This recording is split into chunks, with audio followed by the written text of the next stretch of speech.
Imagine a war where no shots are fired, no lives are lost, and the only weapons used are flags and bottles of alcohol. Welcome to the Whisky War, the politest territorial dispute the world has ever seen, fought over a frozen, barren rock in the middle of the Arctic. At just over 1 square kilometer, Hans Island isn't exactly prime real estate. No people. No resources. No trees, not even decent moss. It lies in the frigid Kennedy Channel between Canada's Ellesmere Island and Greenland, which is a territory of Denmark. So, why would two countries care about it? Simple, national pride and a bit of alcohol-fueled mischief. The story begins in the 1970s, when Canada and Denmark were drawing boundaries in the Arctic.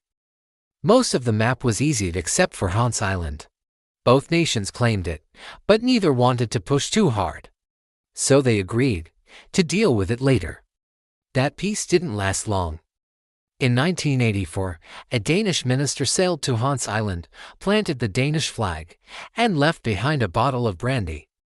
Attached was a note, "Welcome to the Danish island." Canada responded in kind. Soon, Canadian soldiers were arriving, removing the Danish flag, raising their own, and leaving a bottle of Canadian club whiskey. Then the Danes would come back, swap flags, and leave more schnapps. And so it continued. This strange tradition turned into an ongoing ritual. No bullets, no bombs, just a game of flag and booze capture the rock. Over the years, both sides participated with good humor. Even Google ads were briefly used to promote claims to the island. It was absurd, it was symbolic, and it was entirely peaceful. For decades, politicians mostly looked the other way, perhaps because it was the friendliest kind of conflict. The kind that made both sides look good.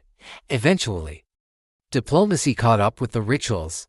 In 2005, the foreign ministers met. In 2008, the Nicest Declaration reaffirmed peaceful resolutions for Arctic disputes, and by 2018, a formal working group was on the case. Finally, in 2022, nearly 50 years after the first disagreement, Canada and Denmark reached a deal. They split the island down the middle, creating the world's newest and perhaps weirdest international land border. The Whisky War might seem silly, but it sends a serious message.